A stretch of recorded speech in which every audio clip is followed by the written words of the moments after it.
Garbh Sanskar is simply lifestyle approach in pregnancy. How can we practice Garbh Sanskar at home? There are three pillars to practice Garbh Sanskara. One is Garbh Ahara, your nutrition. Second is Garbh Yoga. Third is Garbh Samvad, which is Ravi Teja. He is a co-founder of the award-winning app Imumz. Through Imumz, they are transforming the pregnancy experience for millions of women, helping them deliver healthier, happier, and smarter babies by integrating ancient wisdom. pregnancy is beyond scans and supplements. There is so much value that we can add to pregnancy. I was watching a video which is published by Italian group of doctors. In a scenario, mother was happy and there is a good positive environment around. Baby is playing in the amniotic fluid, like throwing hands and legs, happily playing.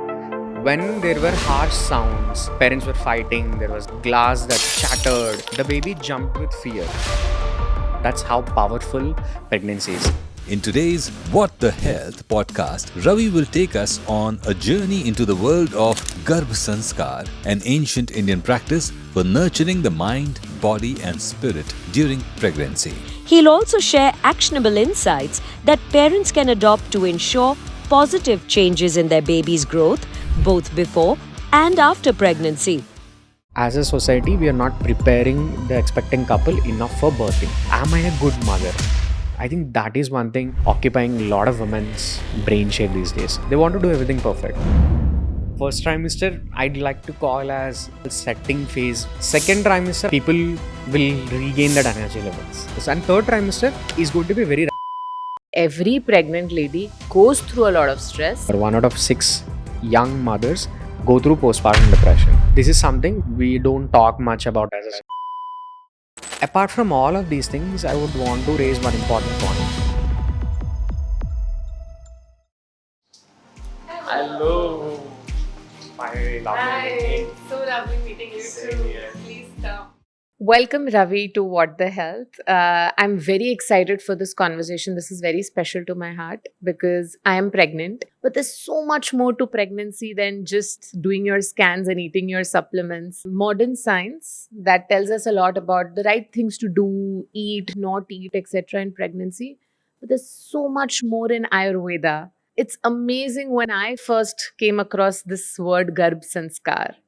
I read this book by Tambe sir on Garbh Sanskar, and that's all I know about Garbh Sanskar. But I'm really excited to learn from you. I know you come from a family of Ayurveda doctors. You've grown up seeing Ayurveda and believing in Ayurveda. So, Ravi, let's begin with what is Garbh Sanskar? So, firstly, congratulations, Saloni. I'm Thank you. really happy that you called me here, and not just that, your passion about health is super evident with the work you do. Apart from running Traya, it's very important thing that you have pointed out. Pregnancy is beyond scans and supplements. There is so much value that we can add to pregnancy, and it doesn't only make the journey much smoother, but the future outcomes for the future generation. We're going to see an incredible outcomes in terms of health for the mother as well as the baby. So I'm glad that you made it a very special episode in your special pregnancy journey, and I hope this is going to be helpful for so many expecting couple who are watching. So thanks for mentioning Garbh Sanskar. Garbh Sanskar, like we speak, it is simply lifestyle approach in pregnancy. I think in the last 100-200 years, we advanced a lot as a civilization. Lot of development is happening externally, but I think we have come little backwards in terms of internal development. I strongly feel, right? So our ancestors are very wise. When before ultrasound, when Westerners, they used to think that babies doesn't have pain. They used to operate newborn babies without even anesthesia. Our ancestors in pregnancy used to consciously bond with the baby from the pregnancy itself. So this is the amount of wisdom and knowledge we always had, right? So simplifying what it is, it's simply lifestyle approach. There are certain lifestyle actions that will support and nurture the baby better from the womb, so that the health, happiness, personality, brain architecture, these outcomes are much better. So practicing those lifestyle actions, we would simply refer to as practicing Garbh Sanskara. I think you said such a big thing, right? Smart, happy Yeah. babies, right? Yes. And there is always this piece that one needs to understand of nurture versus Yeah. nature, Yes. right? While the modern science tells us genetics, DNA, Yes. this is how your baby is born because of your DNA. Yeah. I think what really opened my eyes when I first read about Garbh Sanskar was that, oh my God, this whole thought that Yeah. so much can be changed. And it's not just that this is the DNA and this is how the kid is, but you have so much in your hand even before the kid is born. Let's begin with what are the basic principles, or if I believe in Garbh Sanskar and I say, hey, I want to really do these things, do follow these practices to have a healthier and happier baby. Tell us a little bit about these practices. Okay. So firstly, I'll cover about scientific base of Garbh Sanskar so that it becomes very clear about the fundamental understanding. Then we can actually talk about what are the exact practices, because we have seen these practices in lakhs of expecting couple, and they have seen tremendous outcomes. So till some time ago, it was believed that genetics is fate, right? You can't do anything about it. But lot of modern science, new evidence says genetics as well as environment shapes human beings. It's not just your genetics alone. And pregnancy, womb environment is the first environment and the most impactful environment to make even epigenetic influences happen, right? So the gene expression can be changed by mother's environment when the baby is in the womb itself. That's how powerful pregnancy is. Everybody fundamentally knows that this journey is important. We might have heard from our friends, family members saying, don't do this, don't do this. Sometimes it gets frustrating as well. But yeah, you can, change the gene expression in your baby from the womb itself. That's how powerful genetic, womb environment is. Now, if the environment is good, then outcomes are good. That's the fundamental principle. And without these terms of epigenetics, DNA, everything, we used to believe that from long ago. Now, how do we practice Garbh Sanskar? That's an important question, because many people who heard Garbh Sanskar also don't know how to put it in action. And many people think it's just ritual. Many people confuse it with Garbha Dhana Sanskara, which is one of the Shodasa Sanskaras, the 16 rituals of a human life. So it is not Garbha Dhana Sanskara. Garbha Sanskara and Garbha Dhana Sanskara is different. Garbha Sanskara is simply lifestyle approach in pregnancy. So, Ravi, how can we practice Garbh Sanskar at home? There are 3 pillars to practice Garbha Sanskara. You need to embrace 3 areas of your lifestyle. One is Garbha Ahara, your nutrition. Second is Garbha Yoga. We gave very significant emphasis on yoga practices. And now the world is doing prenatal yoga. Exactly. And third is Garbha Samvad. Well, I think this is a beautiful practice. Garbha Samvad means consciously bonding and communicating with the baby in the womb. And I think so many things now we are hearing science sort of saying the same thing that for example, now there is scientific evidence that the baby can hear sounds, can respond to things like music, and even in modern science, the whole concept of talking to your baby has come in, which I think Garbh Sanskar has been saying for thousands of years. In fact, rightly pointed out, I think anything that is Indian, when it goes to West, gets some 2-3 research papers published, got a fancy name, then I think we respect it much more, right? So, not many years ago, just before ultrasound, people used to consider talking to the baby in the womb as a very silly practice. I mean, what's the point, right? There is a lot of meaning behind this. When a mother is feeling certain emotion, she's producing certain neuropeptides in her body, right? So these neuropeptides are blood soluble chemicals. So they mix with your bloodstream and go to your baby. So when a mother is talking with a loving voice and with that emotion, with conviction, then you are doing a better emotional communication with the baby, which is very, very helpful in developing their brain architecture in a positive way.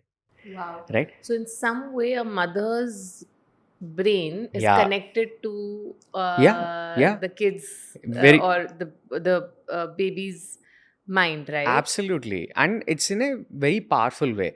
I'm saying something to you. We are doing a verbal communication, right? You understood my words.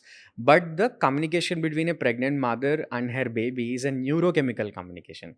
It's very powerful. So if she's angry, certain neuropeptides are produced and baby can instantly feel that.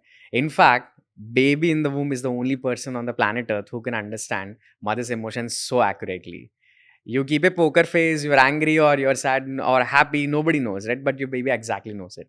Once I was watching a video which is published by um, Italian group of doctors, obstetricians.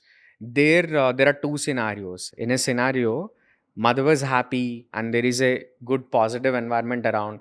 Baby is in playing in the amniotic fluid, like throwing hands and legs, happily playing. When there were harsh sounds, parents were fighting, there was glass that shattered, the baby jumped with fear. Like you can see the jerky movement, right? So this is such a powerful 30-second video I watched when I saw this. And it is absolutely true. Like the emotional communication is very instant. And this is a subconscious communication that is happening throughout the day.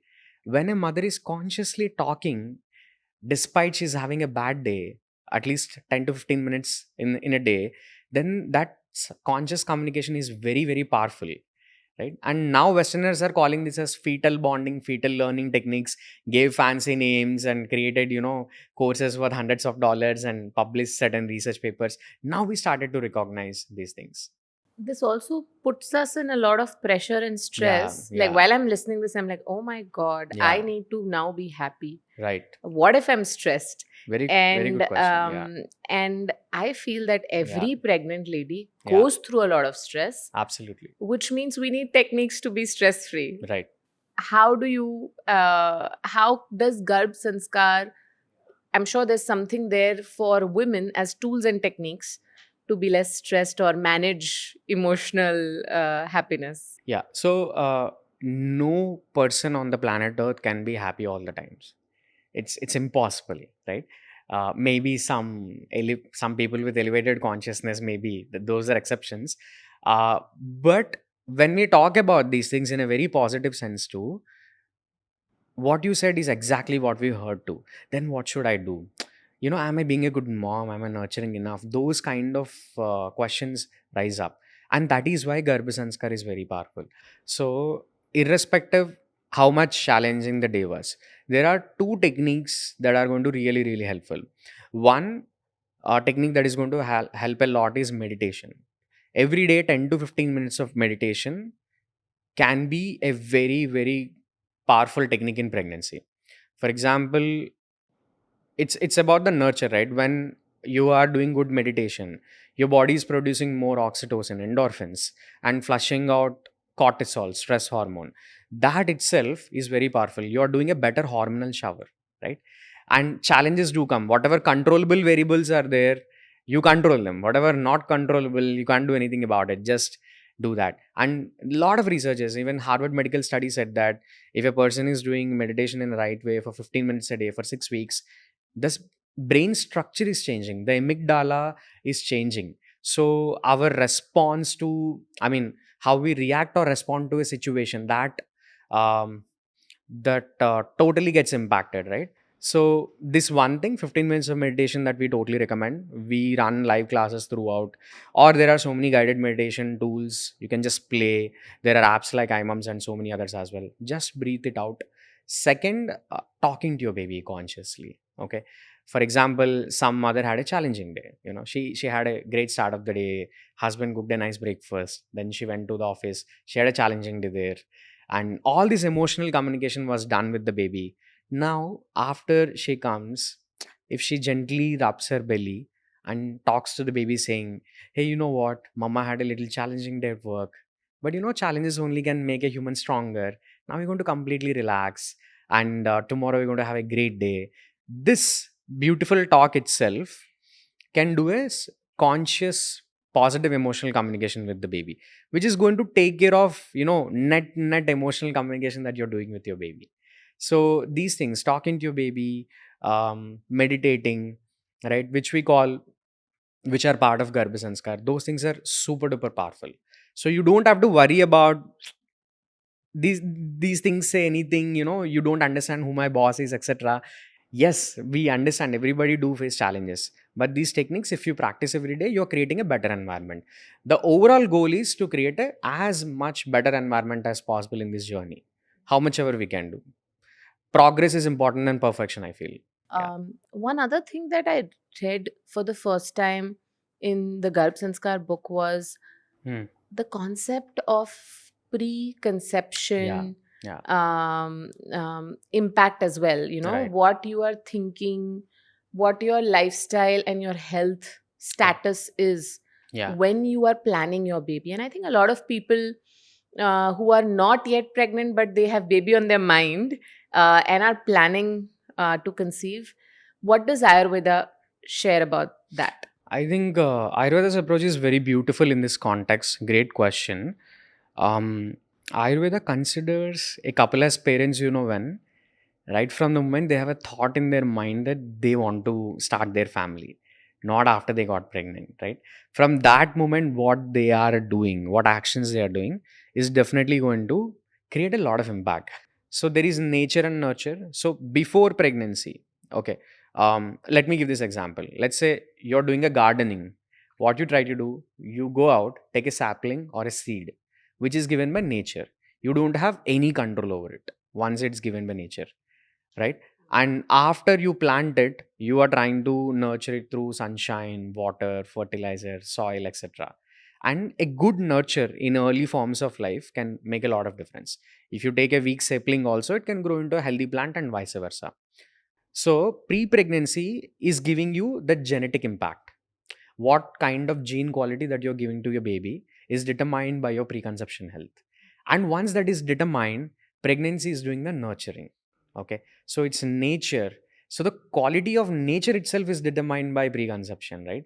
And there are certain factors. For example, um, BMI of both the parents, body mass index, is super duper important. The husband's, the male partner's BMI before conception can determine the cardiovascular health of baby in the future, the heart to body weight ratio. Okay. And if a mother is also, let's say she's overweight, if she's correcting that, she's going to see an upward trend in her health altogether. Let's say if a female partner is obese before pregnancy, then she's much more likely to have gestational diabetes in pregnancy. And almost 1 out of 4 urban Indian women are having gestational diabetes in pregnancy. And that is completely correctable with your nutrition and doing some yoga practices as well. If that is not addressed in pregnancy itself and that continue till then, there is about 50-60% likelihood that she'll develop type 2 diabetes within 5 years of childbirth. Okay, so that is a downward spiral of health which we don't want to get into. Just by losing few kilos before your conception journey can create a wonderful journey. You'll have a better pregnancy journey. You'll have better weight gain for you and your little one. You'll have better postpartum recovery. You will create healthier, happier families just by working. So BMI is one important thing. Stress levels are important, right? Do some meditation practices. Those things are super duper important. Or if you like strength training, go for it, whichever physical activity format you like. And these two are very important factors. Third, one thing I really want to talk about is a big culprit in the preconception journey is single use plastics. Okay, we are consuming crores of microplastics in our life. You're using single use plastics are everywhere, right? So see, microplastic particles which are invisible to our eyes, they're going inside, and they are, Can you give common examples for of? example, you're using a plastic water bottle, right? You're using it for ages. We don't like throwing, and we repurpose everything. You see Indian kitchens, we have all that nice plastic dabbas which we got our curd or something. We are nicely using that. Or we are ordering our food on Swiggy, Zomato, where we are getting hot food in plastic containers, right? So with that heat, the food is full of microplastics. We are consuming that, and these microplastic particles have bisphenol A component, which is structurally very similar to human reproductive hormones. So our body gets confused completely, right? That we are consuming these external hormones and it's messing our endocrine system. These chemicals are called endocrine disrupting chemicals. They are everywhere. Okay. So taking care of those things. For example, some dairy products, they have a lot of estrogen inside and we are consuming that. This unprocessed estrogen in the body is turning out into fibroids in women, right? So trying to create a good environmental consumption around us, correcting BMI, correcting stress, you are doing a great service for yourself and the future generation, your kids. So these three things I would say in preconception health. If somebody who's trying to conceive, just give about 2-3 months for your health first. Be in your best physical and emotional state, and that is going to really pay off. When you say this, you know the science. I am relating to stories around me. I had a friend who couldn't conceive for a very long time and she went on a very long vacation. She came back pregnant. And we say these things very loosely कि अरे stress नहीं था इसलिए हो गया. But it's all there, right? I know somebody who, I think now even science says that whenever you lose weight or get into fitness, workout, eating healthy, your fertility in your body goes up. Absolutely. Right? So your chances of conception improve. So I think now we're finally getting science to say the same things. Exactly. And Ayurveda doesn't see a function as separate. It's overall your body health. That's the approach Traya also takes for overall health, right?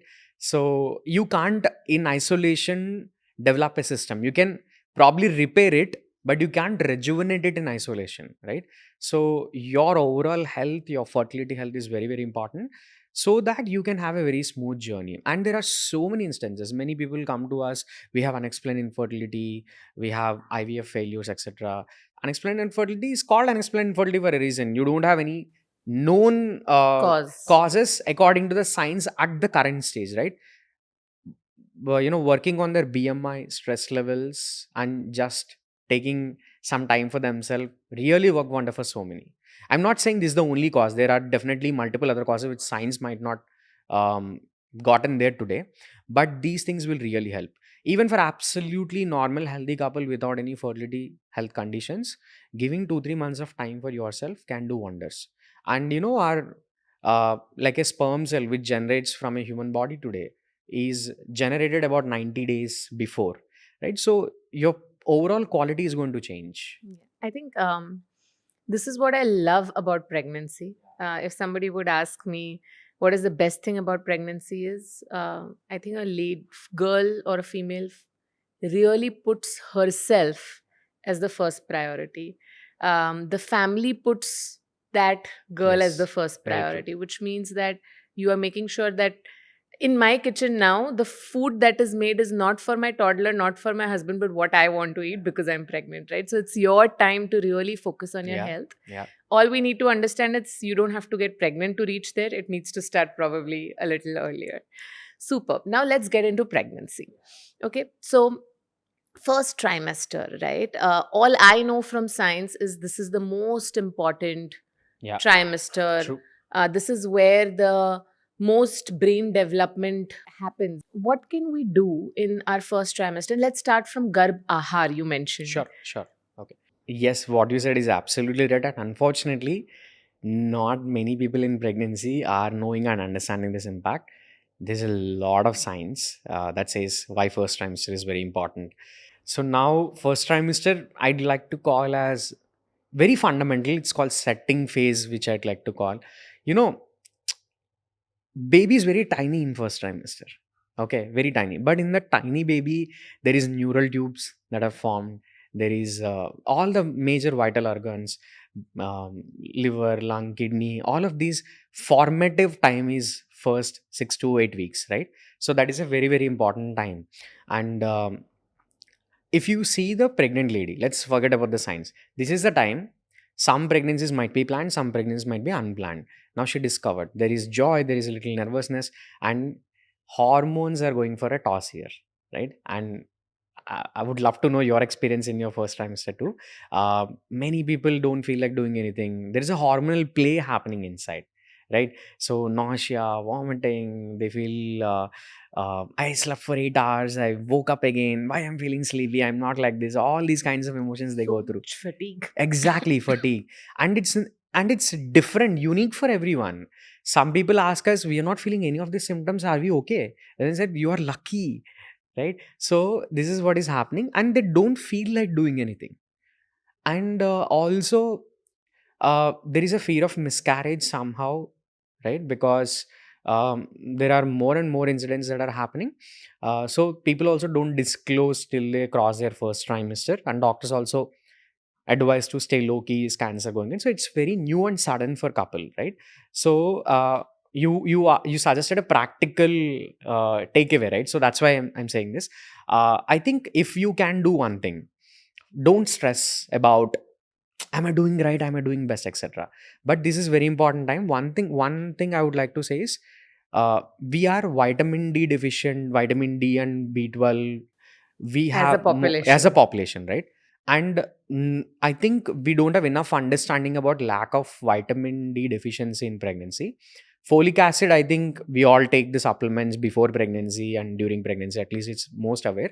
These small things, no, the folates and vitamin D, the lack, it has a larger impact. So this is the advice I think we give everyone.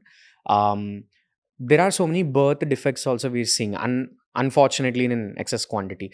Though the reasons are not clearly known to the T, it can be genetic or it can be environmental. From the environmental, two things if we can do, that is great, which you rightly pointed out. One, taking care of your micronutrients. Okay. Now, what is Garbhahara? Garbhahara means you have to plan your meals, take balanced proportion, etc. But the definition changes from ages to ages, right? In the sense, this is my read. Today, we're in an era where our food is lacking micronutrients.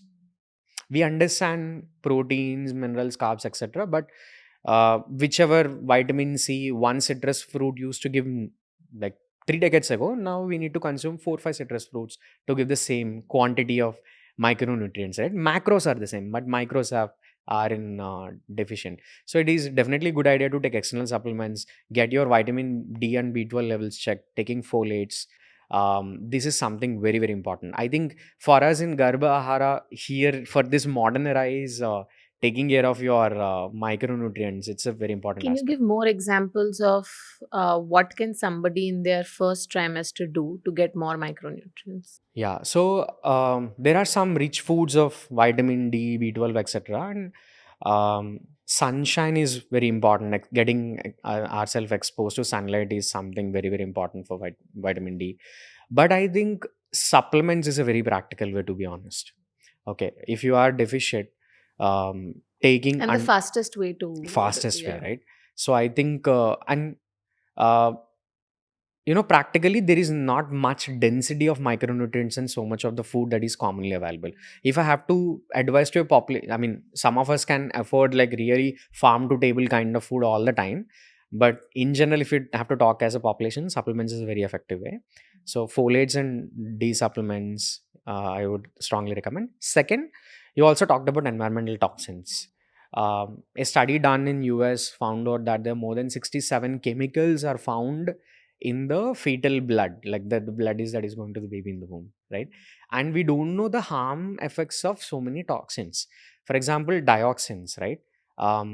When Vietnam US war was going, there was at that point of time dioxin levels were very high in the soil. It's a fat soluble substance, and everybody consumed it through food chain. The birth defects were very high at that point of time, especially in the first trimester. And when that wars are over and suddenly, and gradually things went normalcy, they found out that the birth defects have been come down. Wow. And geographical impact, it was clearly seen. This geography, there was an impact. So like you have a really good gynec, I should tell. Like she encourages you to reduce your exposure to environmental toxins. And that's why I say that pregnancy is such an eye opening phase, because I have been using the creams that I use, whether it's my sunscreen, my moisturizer, my makeup, everything so normally, putting nail paints, using perfumes and deodorants. And suddenly, when the first time I got pregnant, I started reading up and realized that so and so chemical in your cream is not allowed in your first trimester because it has some toxin level, etc. And then when I started reading the labels, I realized almost all creams have that. So I think no makeup, no deodorant, no creams, and like you said, right, as much home food as possible. Uh, this sort of was my way of staying away from toxins in the first trimester. I think that's a beautiful point that you brought up. Uh, See, I think this is just a precautionary measure, right? And again, coming to Ayurveda, and of course, who else to say this? Like Traya does this wonderfully too. What we put on our skin is very important. It should be as good quality that you can take inside, right? So it is your skin is also consuming that, right? So taking care of, so in a nutshell, in first trimester, taking care of your micronutrients, which are very important. Second, ec- trying to reduce the exposure to these environmental toxins as much as possible, because first trimester is very sensitive, formative period. And the third thing is, this is the time where they might not be physically, emotionally ready to do much or think much, and that is absolutely okay. Like, you just got the good news, enjoy, do how much ever you can, whatever you can. And the fourth, I would say, um, breathing exercise and meditation practices, right? For example, there's something called Sukshma Vyayama, okay, which focuses on gentle upper body movements, breathing exercises, Anulom Vilom Pranayama, Nadi Shodhan Pranayama, and meditation. That what it'll do is, we have found out that it is improving the sleep quality, which is lost in many cases, and it is elevating the energy levels. People are feeling less lethargic, more energetic, and also um, making this challenges more bearable, right? If you ask anyone if they had gone through bad nausea, vomiting, or pelvic pain, leg cramps, etc., first trimester is the most challenging one. So to ease out through this and enjoy this journey, these tools will help you a lot. Okay, so these four things, and that is what Garbh Sanskar is about: following your yoga, ahara, and samvad. Yeah. Superb. Let's move to the second and the third trimester. Does anything particularly change as we progress in the pregnancy? Yeah, of course, a lot of things change in second and third trimester, as you know too. Second trimester, I think people will regain that energy levels. They'll feel more energy, bubbly, active Oh, again. Their it's the appetite, best. yeah, and it's called, informally called, golden period in pregnancy, the second trimester.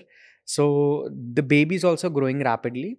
I think this is the time when mother also starts the first kick of the baby. Baby's ability to experience and feel emotions is much better. Of course, continuing practice with your good nutrition. I think one thing somebody can start is, if your doctor is allowing, please enroll yourself for yoga classes or do yoga under supervision. That is really, really going to help from the second trimester. And there are certain music pieces which mother can hear. There are certain ragas which can have a therapeutic impact on the mother's body, which will increase more endorphins. There are Raga Komala Savri, there is Raga Bairagi, there is Raga Jaunpuri, there is Raga Madhyavati. These are the beautiful ragas in pregnancy you can hear. They're going to have a nice soothing effect. Talk to your baby. Now, this is the time when you really reveal this to your family, friends, colleagues, right? And you probably go for a photo shoot. Yeah, baby moon. Yeah, enjoy. Like, make it as celebratory as possible. Yeah, and investing yourself in yoga. And yoga, I didn't mean only asanas. Many people think yoga is just asana. Yoga is a beautiful practice. It involves asana, pranayama, and dhyana, right? If you do these things, you are doing a very superior hormonal shower to your baby. You're improving your strength, flexibility, right? And you are having elevated energy levels, and you're doing a very good nurture. So these things I would recommend in second trimester. Superb. Let's go to the last one.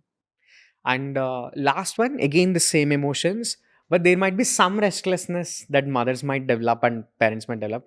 Yeah, it's good, but when my baby is going to come out, what's going to happen?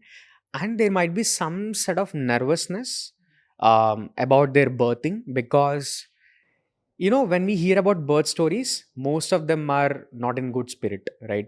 Oh, this thing happened, that thing happened, right? So third trimester, I would recommend continue your nutrition practice. And third trimester is going to be very rapid development. Like by the end of second trimester, baby might have reached 1 kg in weight, and in the third trimester, baby's weight is just tripling, right? 3.5 kgs, somewhere between 2.8 to 3.4, 3.5 kgs by the end, right? So, few things I would recommend. One, try to do these practices and try to go for as much full term as possible, right? Because By full term, you mean 38th week and beyond? 35 plus 35 plus. I mean, it's an incubation period for baby in the womb, so the more babies inside the better. Just giving you an example, in the entire pregnancy, in terms of volume, 25% of baby's brain volume develops in the last 5 weeks, whichever develops in pregnancy. Some people are delivering even before that, so it's a lost opportunity, right? And of course, doctor says what is good for you at the end of the day. For some people, it is very, very important that you deliver preterm, right? For the best outcome for mother and the baby. But if you are taking care of your nutrition and medical conditions, of course, your doctor is managing and you're doing regular yoga, keeping yourself healthy, active, and doing meditation practices, then you are increasing your likelihood of going full term. Please prepare for that. So, pelvic opening exercises like Malasana, Baddha Konasana, and deep breathing exercises will help a lot. Apart from all of these things, I would want to raise one important point. I think we are, as a society, we are not preparing the expecting couple enough for birthing, right? Childbirth education. Please enroll yourself in some good classes where you can learn completely about all birthing possibilities. Okay, you want to go for elective C-section, you want to try for natural birthing, totally your choice, your body, your rules, right? But understand what are the options you have. I heard so many stories when mamas had some expectation, they were not completely aware about the possibilities, and how they treated, how they felt during that time might have left them with some scars for the rest of their life. So if you are informationally prepared and physically, mentally prepared, then you are going to have a smooth experience. So enroll yourself in childbirth education classes. And second thing, if you are someone who want to prepare for natural birthing, going through it, I'm not trying to exaggerate. It's emotionally, it's like preparing for a marathon. Marathon runners, they train mentally also for that endurance and the resilience, right? It can last 24 hours. It can last 28 hours. It can last 12 hours also. When you're going through the journey, how physically as well as mentally you're prepared.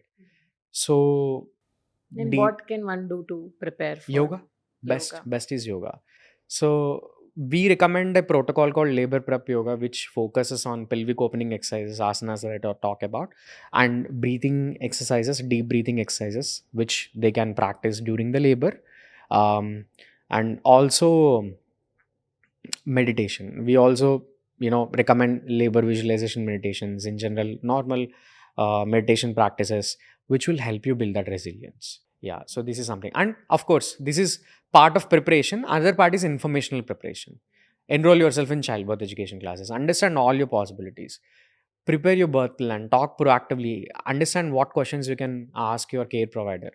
Ravi, what's happening that there are so many C-sections now? Right? And especially in India, Yeah. I think the rise of C-section is crazy. Yeah, yes. What can one do to sort of or learn from Ayurveda to I heard you say a lot of things. You said yoga, you said asanas, and I think a healthy pregnancy is the input to a normal delivery. But why is this happening? I think why is this happening is a very complex situation we are in. I'll try to address to the best of my knowledge. WHO recommends that 10 to 15% birthing should be C-section for a society, because they're medically required. About 10 to 15% medically required. In that case, there is no choice, right? You have to go through it for the well-being of both mother and the baby. There are elective cesareans. I understand some mothers do want to go through that process only, But in India, especially in private hospitals in India, I think it's more than 45% C-sections we are doing. So 3x of what is allowable range.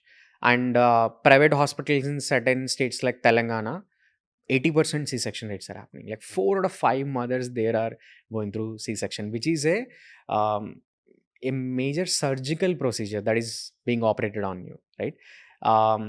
So again, why this fuss about C-section? What's the big deal about C-section?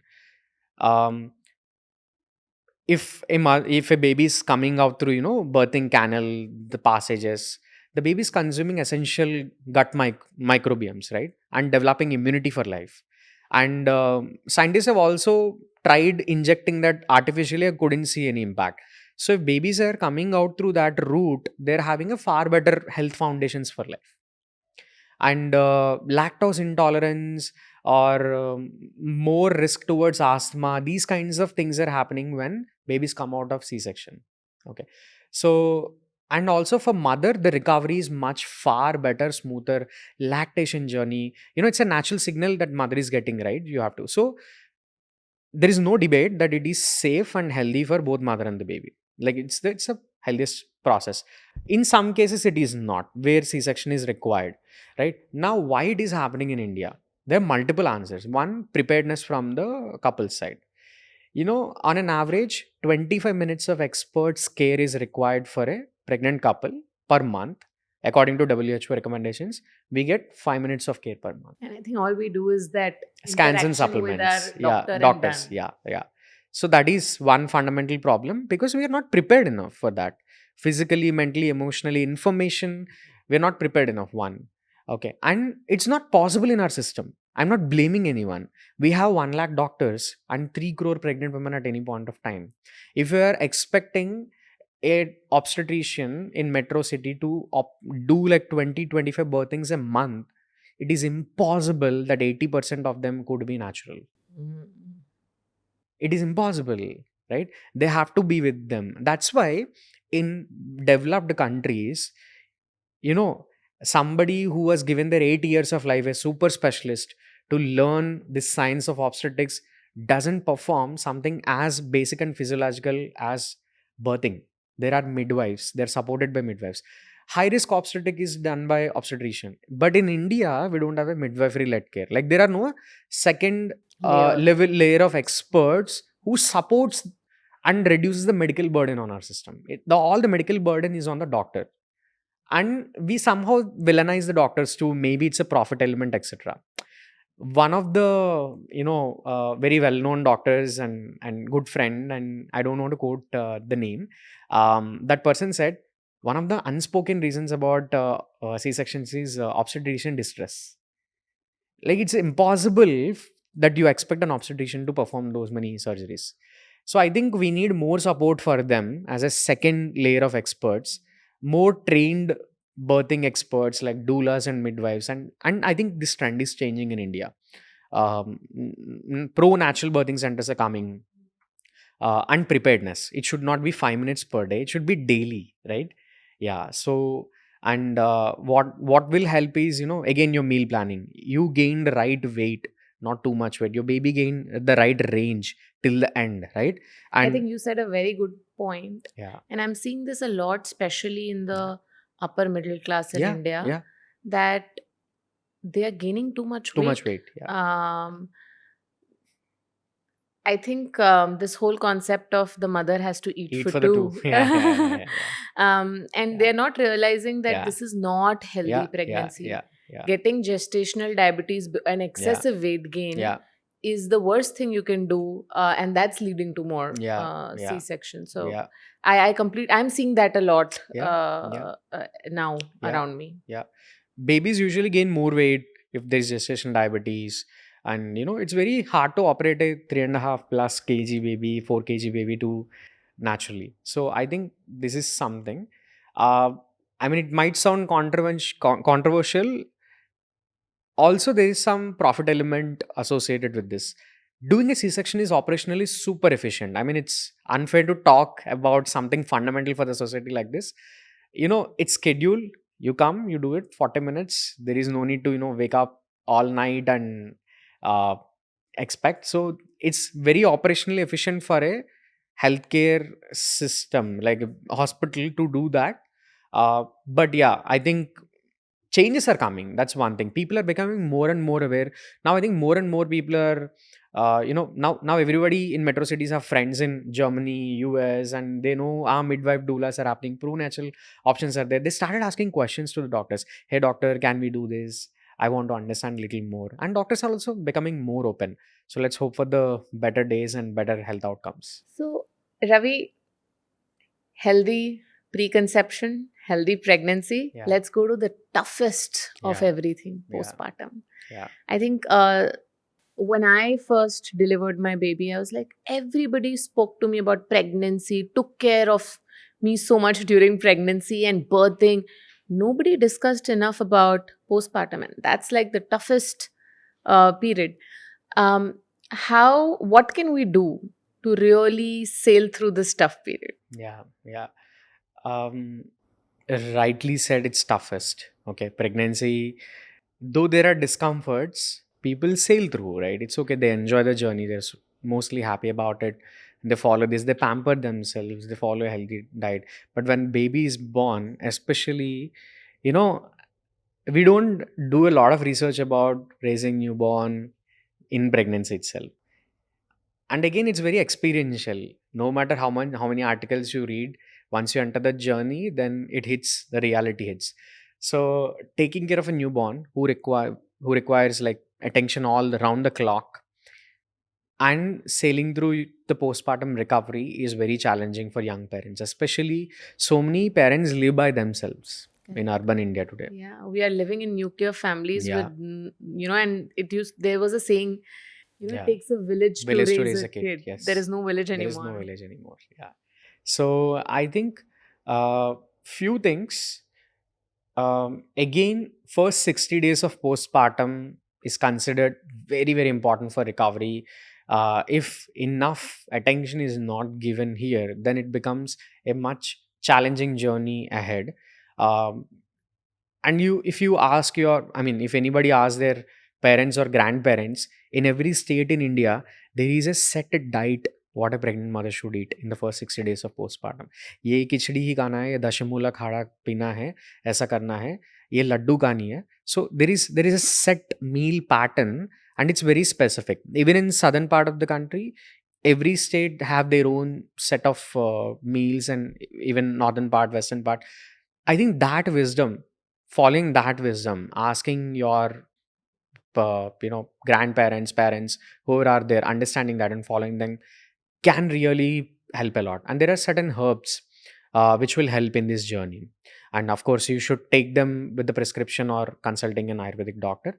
So these things are very, very important. Another point which I really want to bring up, because you brought it up, is postpartum depression. Everybody, most of the couple, I'm saying, I'm not only talking about the mother, fathers also go through it.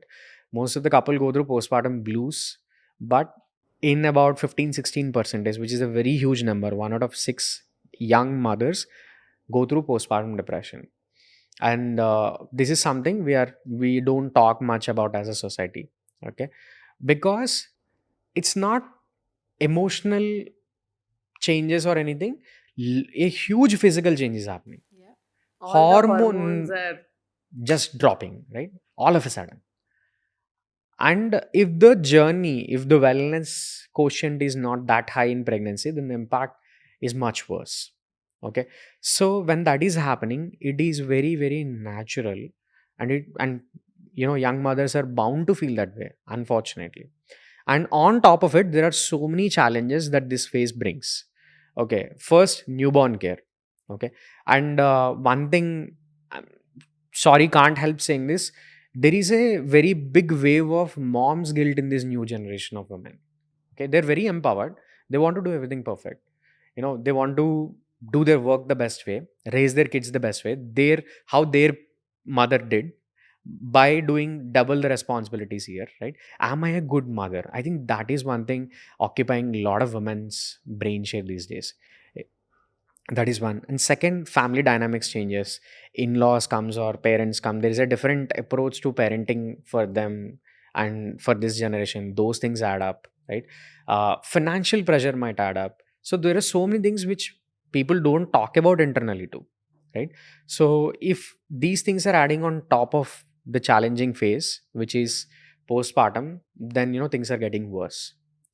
And I think people should understand, if they are finding it very challenging to do their daily chores, they're finding it very challenging, it's not happening through them, I think they should definitely take professional help.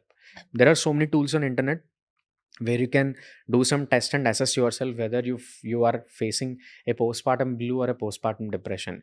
Many of us even very casually use the word depression. I'm depressed, right? It's a clinical condition, right? So there are assessment tests that we would recommend. If you are finding it challenging to do very normal things, please don't consider it normal.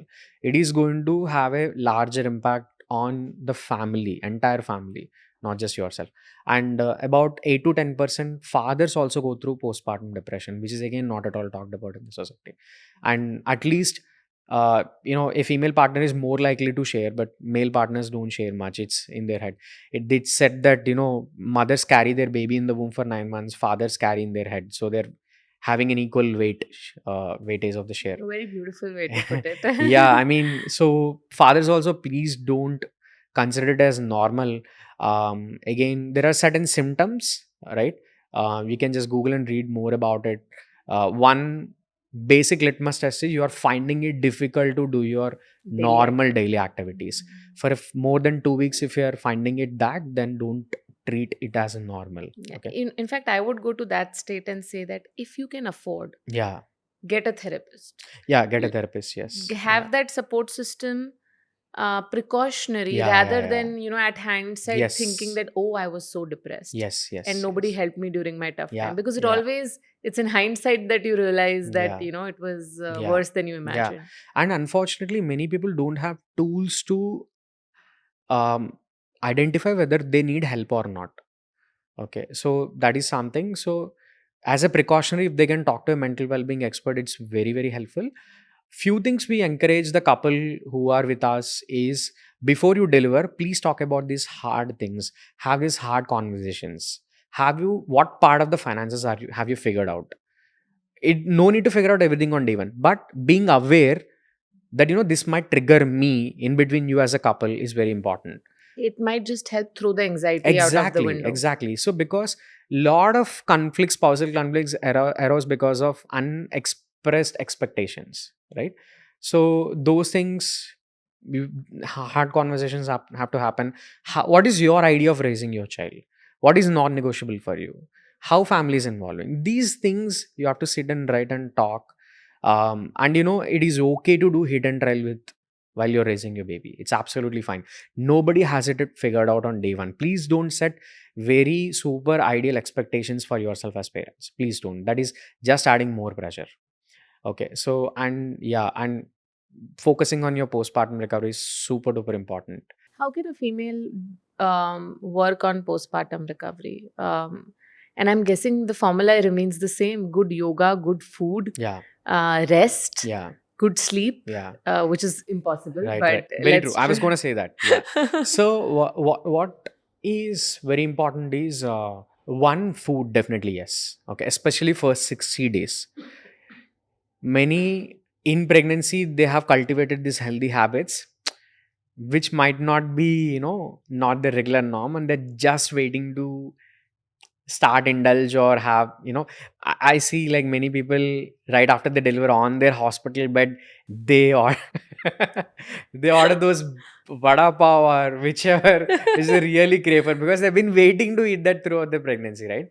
So please have your food like once in a while, that's fine, but your body has gone through enormous changes, right? So listen to your body, and the more beautiful practices like yoga and talking to your baby, conscious practice you have done in your pregnancy, the more it is going to help you in your postpartum, right? So that is one. Nutrition and very light foods like khichdi. And I don't want to name any food items, because there is a wealth of knowledge specific to each geography. Please go research about that in your pregnancy itself. And be prepared. Be prepared, yeah. And if you are open, talk to an Ayurvedic doctor in your pregnancy itself and take some kadas and certain herbs that will really help with your lactation, with your postpartum recovery, etc. So, Ravi, at What the Health, we play this small segment which is called myth busting. And that's why we get guests here to really help us um, bust the common myths Yeah. that people have. So, I have a list here and need your help to help me understand what is a myth and what's not. You don't have to meditate if you are having a good diet during pregnancy.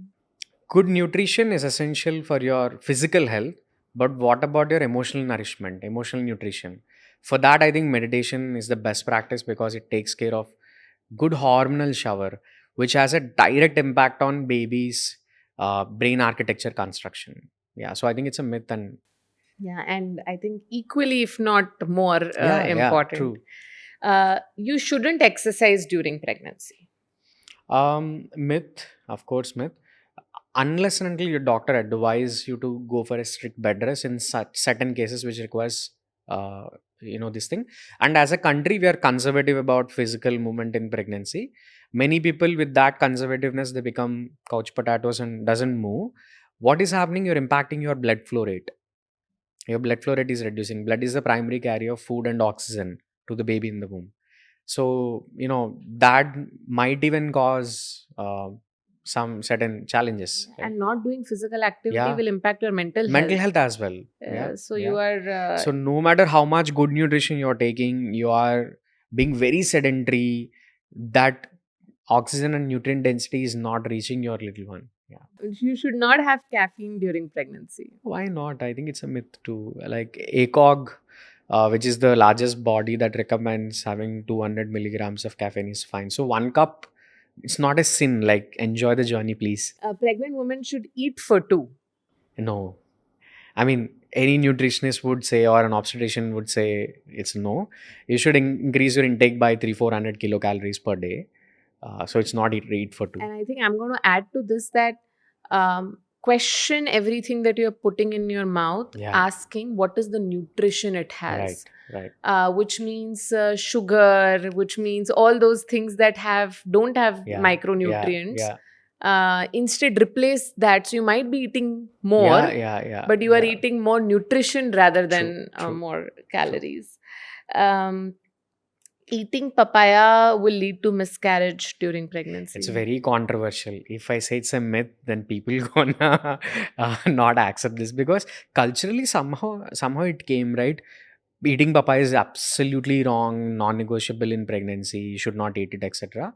And when we say there is no evidence for that, ripened papaya you can eat in normal portions, right? Normal portion is a small bowl or a medium bowl, and many nutritionists also same. But because it is ingrained with ages, nobody dares to challenge that belief, right? Even when we were giving some meal plans to so many couples, we advise you can take these fruits for one portion as a post breakfast meal, mid morning meal. Then people are like, how can you recommend papaya? Then like, why not? Yeah, so I think there is no enough evidence. I think it's a myth that Somebody told me, and that's also okay. that it's the raw papaya that It's the raw papaya yeah. that you need to avoid. Yeah. Baby will grow better if you are positive and happy. Baby grows nevertheless. Like, babies taking whatever baby needs from you, right? Growing. What you are doing is you're doing a superior nurture if you are being positive, happy. Ravi, we'll move to the Q&A segment. We've received some questions from pregnant women and we would need your help to answer. Hi Ravi, my name is Siddhi. I'm 32. My question is, how much exercise is enough in the second trimester of pregnancy, as doing physical work can be really stressful for me? Mm-hmm. If you are physically active, like you are doing regular household work and doing some set of additional walking should be good enough. But if you are really interested, I would say make yoga as a practice. Okay. Because at the end of a 45-minute session, you will not feel tired. You will feel more energetic. Right. And yoga is not about physical movement. It is helping you wonderfully to prepare for birthing. Yeah. Hi, I'm Rupesh. I work in an agency. We are a young team and I manage that team. Recently, one of my employees has shared their pregnancy news with us. My question is, how can I make the office vibe Good for this employer. How can I educate my team regarding the same for the safety and health of pregnant? I think that's a beautiful question Rupesh asked. I should congratulate him for thinking this way. You know what? Uh, in our communities, people talk about their bosses more than their mother-in-laws. After pregnancy, everybody says that. There is a sense that, like, most of the professional working pregnant mothers, they feel they've been treated like a liability now after they reveal their news to their bosses. ये तो Uh, जाने वाली ये तो है. जाने वाली है एंड इनको 6 महीना हमें तनख्वाह देना ही है. That kind of hostility many people are sensing, and unfortunately many people also express that suddenly there became unrealistic expectations from me when I'm going through more challenging phase and I need support, so that I leave myself. They started being more disrespectful, more rude, etc. I think this is there. Let's call it out. Like, this is significantly there. I'm sure many pregnant women who are professionals would resonate with me, right? So, firstly, hats off to this gentleman for asking these questions. What you can do first, I think, be flexible with your work from home policies. Like, many people would love to work from home at this point of time. You support her in this journey. She is going to come back super strongly and, give her best for this organization, because this is a time, if you show that kind of necessary care, you're gaining the trust of your employee, right? And what positive environment you can create once you created the flexibility for her. Understand, whether the work challenges are more stressful, is she able to do that kind of stuff, etc., and just asking her how she's doing, etc. I think you can be normal. You don't need to do anything extra. Just be more considerate that she's going through this journey, and be more flexible about your work from home policies. I think that itself would be a great favor, right? Yeah. I am Manav, 28 years old. My wife is 8 weeks pregnant. This is her first pregnancy. I can see her struggling with morning sickness. Doctors told us that it's normal, but as her partner, how can I help her and support her better? Yeah, that's a sweet question, Mano. Thanks for asking this. One, um, you know, especially many males, we also talk, they're solution oriented. If this is happening, what can I do to solve this? You don't need to solve every problem. Some problems doesn't have solutions. Just be there for her. Yes, she is going through. Just sitting next to her or just standing next to her, that itself is a big relief for her, right? When she's going through the challenge. Unfortunately, it's a natural phenomenon and nobody can do anything too much about it. But if you want to help and ease her out more, then certain breathing exercises are there: Anulom Vilom Pranayama, Nadishodhan Pranayama, and guided meditations. You can use some apps like Imumz or anything, and make her practice that. That will at least reduce the intensity and impact of what she is going through. One, I think, yeah, be there for her. I think it's the biggest gift that you can give to your Yeah, partner. I can probably give an answer to Oh, please. somebody who struggled Yeah, a lot yeah, from yeah. nausea. Yeah, When you wake up before she wakes up, right, and when you go to wake her up, go with some food. right. Okay. So I would eat something which is carb heavy in the morning, like let's say a Uh-huh. toast or a rusk, Yeah. which will take away all the nausea. So Yeah. figure out what food hacks are working for you. True. Always keep food with you. Yeah. Right. So if she's going out of the house, she needs to travel with 4 dabbas. Yeah. That helps. And no matter how much you are puking, Mhm. go do your physical activity. There have Yeah, been times where I yeah. have puked my way to the gym, Yeah. but the moment I enter my gym, magic, the nausea goes away. Yeah. And that 1 hour of workout really gives me this 2-3 hours of Energy. energy, no Yeah. nausea, feeling good. So don't skip your physical activity, yoga, whatever, just because you have nausea. Yeah, You're I think doing the worst. brilliantly put. Best answer, yeah. Hi Ravi, I'm Tamanna, 34 years old. I have a history of premature birth. This time everything is going smoothly, but I'm anxious. One of my friends suggested I opt for Garbh Sanskar techniques. Do you think it can help me? If yes, how? Totally. Like, the 3 areas which you talked about: Ahara, Yoga, and Samvad. Okay. Um, ensure that you're not getting too much, too less weight. Plan your meals, right? Touch wood, everything is going smooth. So it is naturally bound to happen a full term delivery. Yeah, that's how it's designed. Second, please invest some time in doing yoga practices. Those things really help out. And I mean, I'm a little biased towards yoga because it is stemming from Garbh Sanskar. But if you love swimming, whichever activity, please do that. And last but not least, do the conscious baby bonding exercises, that the ragas, third month ragas, third trimester ragas, raga bairagi, raga jaunpuri. Listen to them, talk to your baby, and engage yourself positively how much ever you could. Just doing that, you're providing a better nurturing environment, so it's bound to happen. Hi Ravi, my question is for my sister who's 15 weeks pregnant. She consumes a lot of caffeine. While doing my research, I found out on some websites that caffeine is not good for pregnant women. How much caffeine can pregnant women take? Yeah, the world's leading organization, ACOG, recommends 200 milligrams is absolutely fine. So 1 cup, let her enjoy her, coffee time. Yeah, I think And I think one as is. Indians, we put milk and Yeah, yeah, so our yeah. coffee, Yes, it's we low have in protein. caffeine compared Yeah, to an yeah, espresso. yeah. True. Thank you so much. That was the last question, Ravi. Thank you. Fabulous, Ravi. I think I would like to conclude this as we've learned so much in this conversation. This whole thought of, you know, you hear this from grandmother saying, ye time pe acha dekho, acha pado, don't watch something stressful. But this whole concept of that your emotions, your mind is connected to your baby, and the emphasis that you put on how important and healthy pregnancy is to not just the baby, but even your recovery post pregnancy, the way you deliver, everything depends on how it's in your hands. Thank you so much for sharing these details, and thank you so much for building the wonderful community of 1.5 million plus pregnant women that you have built with Imumz. Thank you so much. It's an absolute pleasure sharing these things. And I should really thank you for bringing out these topics which you don't speak usually, right? Which are very important for the society. So, your passion with health is super evident. Thanks for inviting me. On this note, I just want to tell one of my favorite quotes by Dr. Thomas Verney, who dedicated his life's work for prenatal perinatal psychology, research on impact of pregnancy, postnatal phase, etc. He says, today's womb ecology is tomorrow's world ecology. So if we understand this as a society, I think we can create a far better society.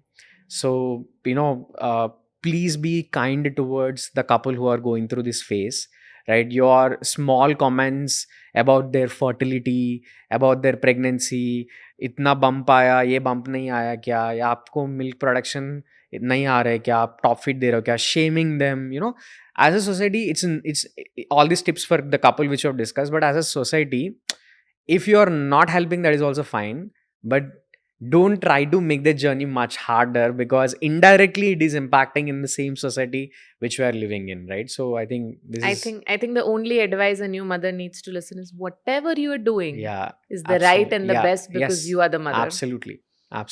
Yeah. Yeah. Thank you so much. Yeah.